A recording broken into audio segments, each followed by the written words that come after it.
Hala, sobrang sayang ng mga pagkain nito mga kalanok. Oh, sayang na sayang talaga. Dami pa naman itong mga seafoods. May crabs na yan, oh. May alimango at saka may shrimps. Mayroon ding seafoods na lechon dahil sa gilid siguro to ng dagat. Nakatira tong baboy na to. At ayan na nga, nandito na tayo sa daan. Sobrang traffic kasi nga pista dito sa Dapitan. So, tagal na ito ng video na to. Sobrang tagal na. Hindi ko na malala kung anong buwan na. Ngayon lang natin naisipang i-edit dahil magdidelete tayo, no? Para naman hindi na mabigat itong ating dinadalang memory. Sobrang dami ng laman. So, kaya panis na yung mga pagkain kasi matagal na itong video na to. Ano na, naging lupa na siguro yun ngayon. So, dito makikita natin, nandito na tayo sa rotunda ng Dapitan at papunta na nga tayo ng Dapitan proper, city proper. At sobrang traffic nga dito, bumper to bumper talaga mga kalanog. So, ayan, dito, tuloy-tuloy dito kasi nasa tulay tayo. So, isa ito sa napakagandang attraction dito sa Dapitan City. Ayan. Malapit ito sa kanilang City Hall na napakaganda din. Glass wall talaga ang kanilang City Hall. So, halatang halata na fiesta. Ayan. Siyempre, daming banderitas. Ayan. Sa ngayon nga mga kalanog, no, marami tayong mga imbitasyon na galing sa mga kasamahan sa dialysis ng asawa ko. Meron din sa mga batchmate. May mga batchmate din kasi akong nandito sa Dapitan mga kalanog, no. So, yung iba nakapag-asawa ng taga-Dapitan, yung iba naman dito nagninegosyo, ayan. Yung iba naman dito yung mga kamag-anak nila, kaya nandito na sila nakatira. So, marami-rami din ang nag-PM sa atin, pero sa araw na ito, tingnan natin kung ilang bahay ang ating mapuntahan. So, ayan na nga ang kanilang City Hall, no. Sobrang ganda. Shout out sa mga nandyan sa loob. So, diyan nagtatrabaho ang ating kasamahan na si Algin's Mix Vlog. Yan. Algin's Mix Vlog. Paki-follow sa mga hindi pa naka-follow dyan. Ating kapwa Mocha Anon Vloggers. Algin's Mix Vlog. So, ayan dito na nga mga kalanog. Tuloy pa rin tayo sa ating biyahe papuntang Dapitan City proper. At so yun, nagtanong tayo mga kalanog, no? Kasi yung unang bahay na pupuntahan natin, yung sa batchmate ko, hindi ko talaga alam kung saan talaga yung banda. So nagtatanong-tanong pa tayo. So ito talaga ang mahirap pag pupunta tayo ng fiesta tapos hindi natin alam kung saan yung kanilang bahay. So mga tatlong bahay din, tatlong katao din na pagtanungan din natin, no? Nabulol na ako eh. Nagtanong-tanong tayo kung saan. So ayan, tuloy-tuloy tayo. Dito nga marami ng mga tao dito dahil may namimigay dito ng pack lunch. No, libreng pagkain kasi nga fiesta. So ayan, sobrang daming pagkain diyan ay pinamigay ng mga halos-hus, o diba? Nakapila ang mga tao. Sobrang haba.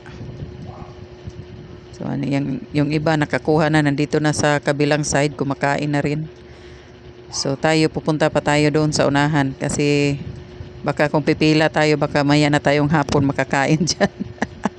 Sa sobrang dami ng tao, no? So doon sa unahan is libre pa rin naman ng ating pagkain doon sa ating batchmate, no? Batchmate ko nung high school na pati pala elementary, batchmate ko pa rin, G Pinaso. So ayan, tuloy-tuloy tayo dito.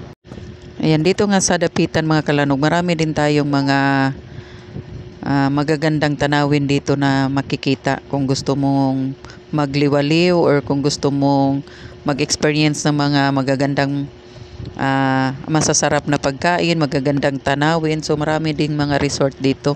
So isa na riyan ang napakasikat na Dakak Park and Beach Resort. So yun nga pala ay truck ng Jollibee, nung mobile truck ng Jollibee. So merong Jollibee nung time na ito nung pumunta tayo sa fiesta. So may Jollibee doon. So ayan, mabalik tayo sa mga resort. So maraming mga resort dito mga kalanog. Marami ding mga white sands. Medyo malayo-layo nga lang yung mga white sands. babiyahe ka pa mula dito sa city proper ng siguro mga 40 to 1 hour bago ka, ay siguro hindi naman, siguro mga 40 minutes. So makakakita ka na ng white sand. So dito kasi sa city proper mismo, marami din namang dagat pero maitim ang mga buhangin dito. Hindi mga white sand, kaya kung gusto mo talaga ng may ka-experience ng white sand, ayun, biyahe ka ng medyo malayo pero sulit din naman ang biyahe. At okay din naman ang mga daan na ngayon dahil simento na, hindi katulad noon na lubak-lubak ang daan.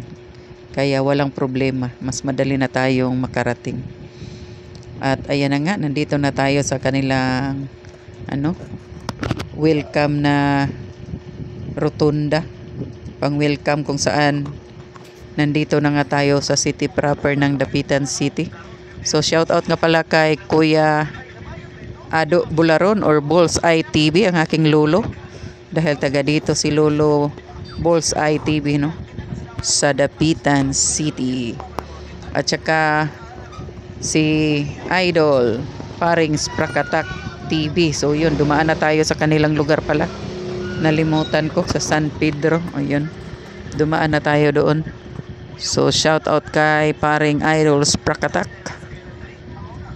So ayan, malapit na tayo sa city proper mga kalanog. So plano sana namin ito is dadaan tayo sa simbahan dahil ganyan talaga kami pagpupunta kami ng mga fiestahan. Talagang nagtitirik tayo ng kandila. Pero sad to say this time, sobrang traffic talaga. Tapos medyo late na, inagutom na ang ating driver. Tapos hirap pa ang pagparking ng sasakyan. So yun, minabuti na nating tumuloy na lang kung saan tayo patungo. So yung pupuntahan natin nga pala ay doon lang tayo liliko sa may Novo. No, isa lang ang Novo dito sa Dapitan City. So doon tayo liliko sa may harapan mismo, yung may mangga malaki. Ayan, marami mga paninda dyan sa gilid-gilid. So dito sa Dapitan mga kalanog, no, so mga hindi pa nakakaalam or siguro lahat nakakaalam na dahil dito tinapon ng ating si Dr. Jose Rizal. So nandito ang Jose Rizal Shrine sa Dapitan City. Malapit lang dito sa sentro ng Dapitan, sobrang lapit lang. So sa mga, syempre lahat tayo is nalalaman natin yan sa ating history, no, noong nag-aaral pa tayo. So kung hindi mo na maalala, ayan, ipaalala ko sa iyo. So ito ang lugar na yon, Dapitan City. So dito na tayo sa sentro mismo ng Dapitan at patuloy pa tayo sa paghahanap kung saan ang mangga. Marami pa namang mangga dito. Sobrang dami ng mangga. Ayan. Tapos may mga taong naglalakad. Siyempre, papunta yan kung saan ang mga imbitasyon, mga kakilala, mga relatives nila, friends, no? Katulad din namin na iniimbitahan lang din. So, yan. Sobrang traffic na. So, ito is malapit na ito sa plaza at sa simbahan. Yan ang sinasabi ko kanina na sobrang traffic talaga. Kaya hindi na tayo nakapagtirik pa ng kandila talaga dito. Ayan, at dito nga is nakita ko nga yung kapitbahay namin na bumili ng lansones dyan sa kabila. Ayan, sila yung nakamotor at naka-helmet ng blue. So, yan, kapitbahay namin sa Mutya City, Philippines. Shout out kina Lini at saka Dudong Herman, ikaw. Ayan. So, ano lang, nag-wave-wave lang kami kasi sobrang traffic nga. Hindi na kami nagkakausap talaga. Tapos ito, tuloy-tuloy na tayo dito sa paghahanap ng bahay ng ating pupuntahan. Dito nga pala sa Dapitan mga kalanog, no, meron din silang mga attraction dito na ano. Ayan, yung simbahan yan mga kalanog. Ayan, sarado yung daan dyan. So hirap talaga ng parking. Kabilaan yung parking ng mga sasakyan, wala ka talagang mapaglagyan, kaya hindi na tayo nakapagtirik pa talaga ng kandila. So meron din silang Jose Rizal School dito ng college mga kalanog, no, sa mga taga rito or kahit hindi taga rito, kahit ano, tagalayo na nag-aaral na rin dito. So ito yung plaza nila, harap mismo ng kanilang cathedral dito sa Dapitan City.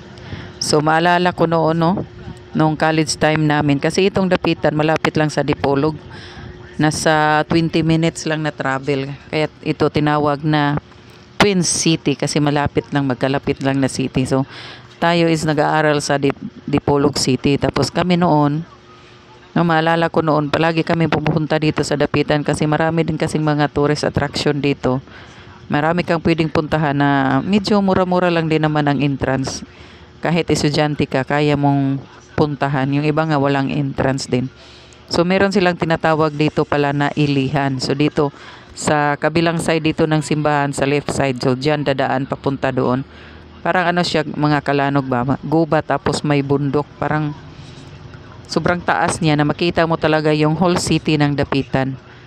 Hindi naman siya ganun ka taas katulad ng 3,003 steps sa Linabo Peak, pero makita mo na talaga ang buong city of Dapitan. Ayan, no, tingnan niyo yung mga kahoy dyan. Sobrang laki na, sobrang tanda na, no? Sobrang tanda na nila. Kahit 10 tao siguro hindi mayayakap yan sa sobrang laki. So dito nga mga Kalanog, tuloy-tuloy tayo. Malapit na nga tayo dito sa ating pupuntahan. So sa ngayon, tingnan natin kung ilang bahay ang ating kayang puntahan at kayang kumain. So dyan, yan yung daan papuntang Ilihan. Yung sinasabi ko sa inyong tourist spot din dito sa Dapitan. So dyan dadaan. Siguro hindi ako nagkakamali noong pumunta kami dyan, 10 pesos lang ata yung entrance papunta dyan.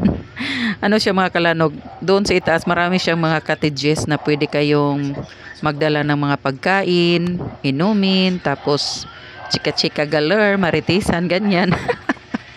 Or kung may boyfriend, girlfriend kayo, doon kayo magde-date. So maraming mga pupunta dyan, lalong-lalo na pag mahal na araw, pag di nila kayang pumunta doon sa Linabo Peak. So dyan sila magpenitensya sa Ilihan. Dyan sila maglalakad-lakad, o diba? Mag-offer ng kanilang penitensya. Ayan, naalala ko nga noon pala mga Kalanog, no? Nagpunta kami dyan ng college days namin. Share ko lang sa inyo. Dalawang pares kami. Yung boyfriend ko at saka yung kaibigan niya at saka yung girlfriend. Ayan, 4 kami pumunta dyan.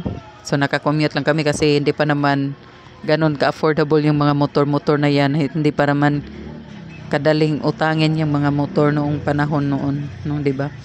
So nagko-commute lang kami, tapos estudyante, so mura lang din naman ang mga pasahe noong panahon noon. Ayan, kaya nakapunta kami dyan, nagbaon kami ng mga kunting pagkain at saka inumin, yung kaya lang sa bulsa natin, kasi nga estudyante pa tayo. So pagkatapos namin doon pumunta sa mga cottage, dito naman tayo sa simbahan nagsimba. Dahil linggo ngayon. So nagsimba na kami dito sa cathedral dito sa Dapitan City. So ito na nga yung mangga na hinahanap natin mga Kalanog, no? Sa chika-chika natin, ayan, dumating na rin tayo sa manggang hinahanap natin. Yung malaking mangga na nasa right side. Ayan, malapit sa Novo. Dito banda yung Novo, mga Kalanog. Yung tindahan ng mga RTWs at saka mga kitchenwares at kung ano pa man. So, dyan tayo liliko sa unahan. Kung saan yung mangga. Ay, hindi pa pala yung mangga na yun. Yung sa unahan pa pala talaga. Ay, nako mga Kalanog. So, ayan. So, salamat tayo sa ating batchmate na nag-imbita pala sa atin dito, no? Si G Pinaso. Batchmate ko ng elementary at saka high school. So naalala ko no. So ito pala yung mangga na yun. Akala ko yun na yun, hindi pala. Parang magkamukha din kasi. So ito pala yun. So ayan, nakaliko na tayo dito. Ito na yung papasok papunta sa bahay na unang bahay na pupuntahan natin. So tingnan natin kung ilang bahay ba ang kaya nating mapuntahan sa isang araw. So ayan na nga, bumunga agad sa atin ang mga pagkain. Sobrang dami mga Kalanog, no? Grabe, fiesta na fiesta talaga dito. Sobrang dami ng mga pagkain. At kahit mga dessert, sobrang dami. So ito ang maganda dito sa Dapitan. Kasi mga seafood talaga mga pagkain nila dito.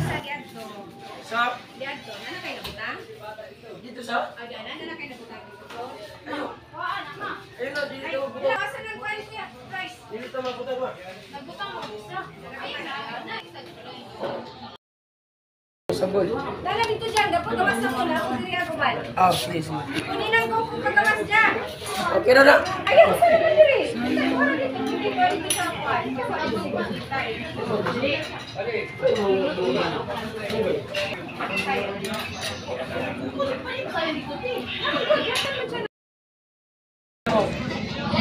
Gingging lang.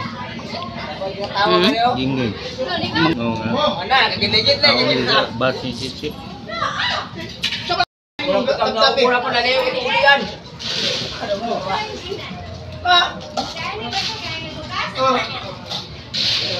Wala. Tawanan ni. Wala daw.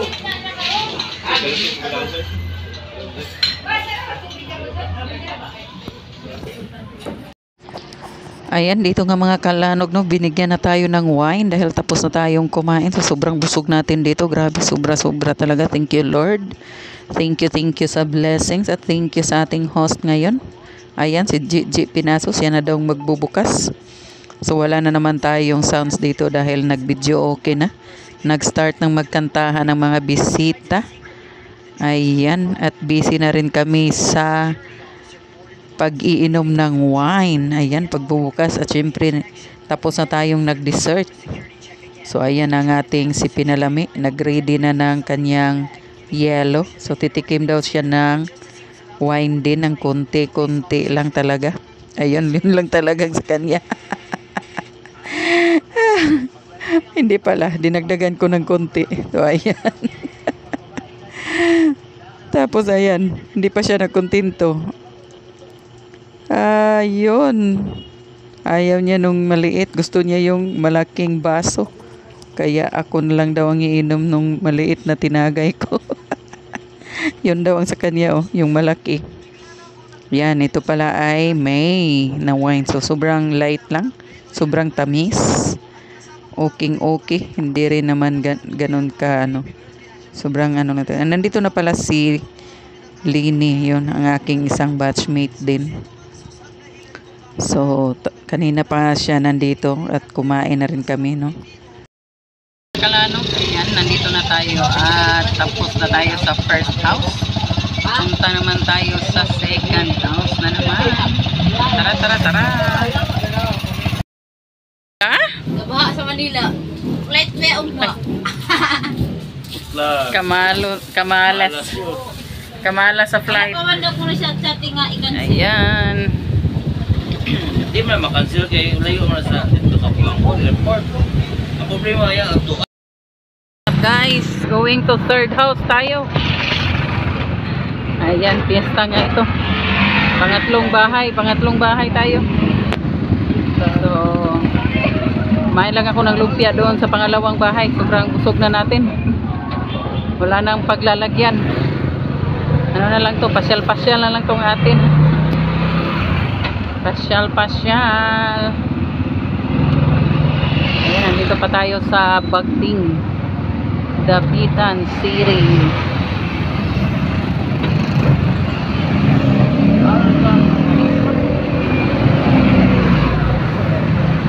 Albarracin. Ayun, nauna ng ating mga kasamahan. Huwego ba yun?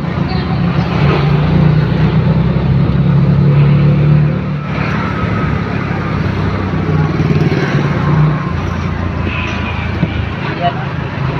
Boulevard.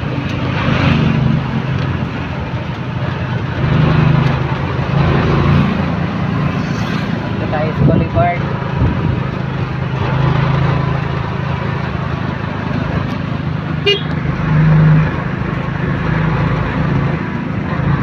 Kanina sobrang traffic talaga. Ngayon medyo umuupa na yung mga tao, nakatambay na ngayon. Nakatambay na sa mga bahay kung saan namiesta or ang iba naman dito sa gilid. Yan o.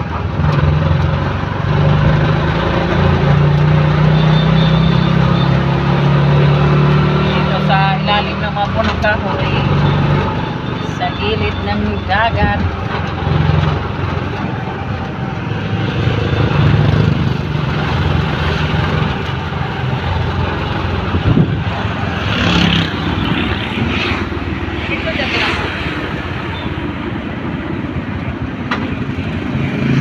Ngani ra to kada ko ilang man.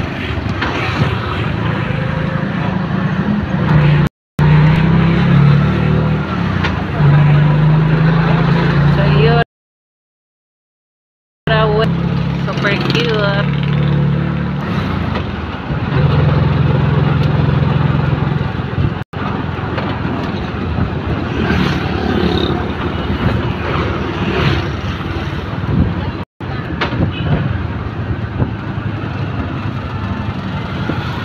Hipos ni Mama Sticker.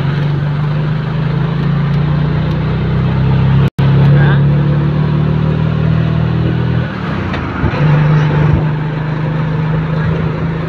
Fantasilan sa Gloria, di Dapitan.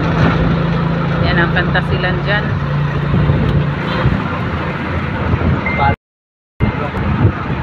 Ha?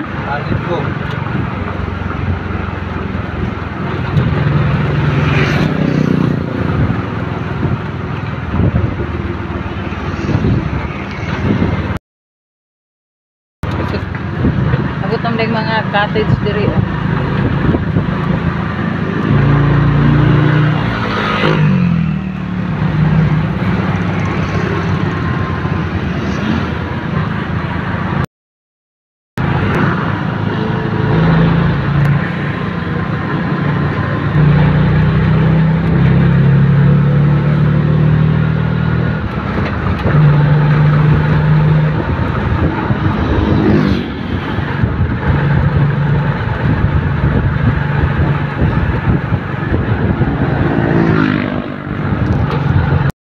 Torn.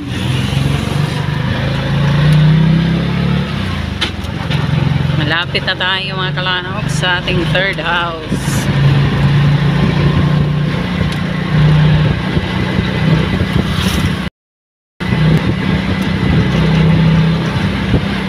Yan o, nagtitiring sa ibabaw.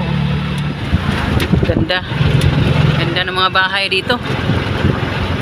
Pang mayaman talaga.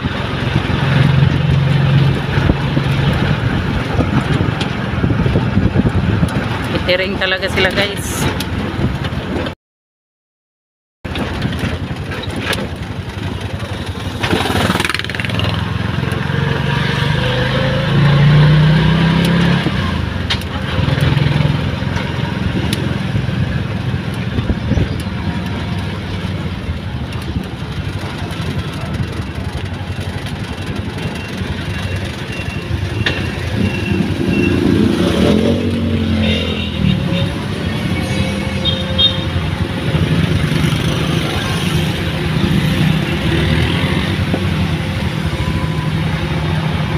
Adlok mo yung drivera.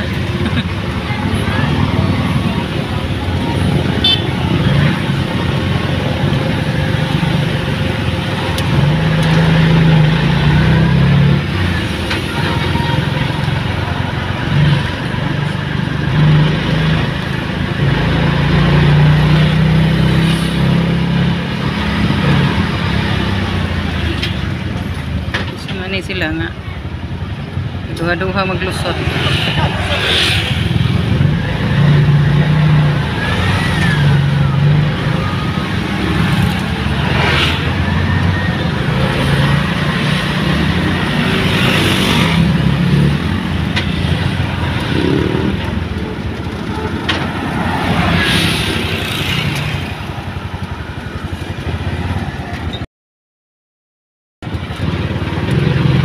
Hintay pala tayo.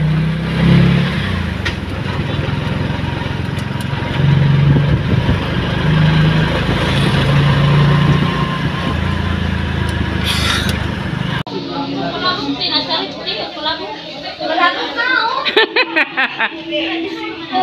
Ayan.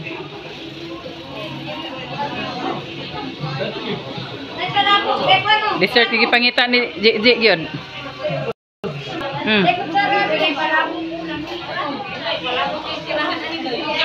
Nanay sa garyo, anay tingog-tingog ni, nahubog na guro ni.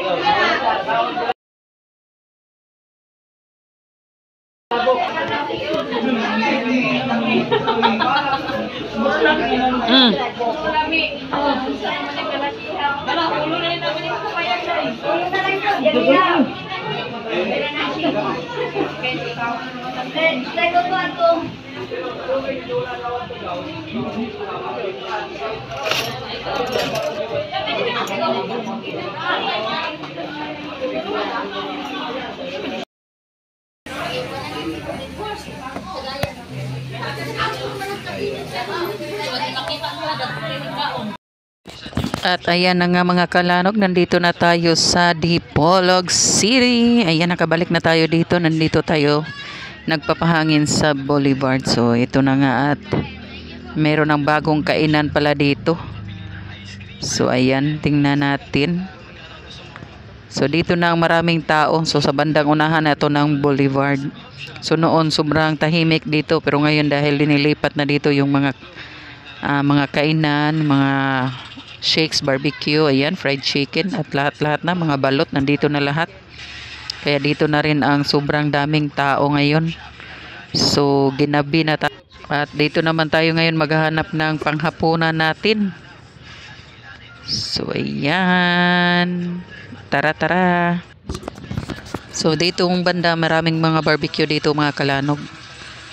So ayan, ito yung events place nila. So kung may mga event pwede dito sa bandang gitna ng kanilang parang covered court. So napagitna to kasi dito naman sa kabila kainan na naman. Tapos yun pa rin mga fried chicken. So sa mga hindi pa nakapunta dito sa Boulevard, pwede na kayong pumunta dito, no? Sobrang dami na ng pagkain. Pira na lang talaga ang kulang dito. May mga mangga, ayan, siomay, tempura, lahat-lahat na. Pera na lang talaga ang kulang.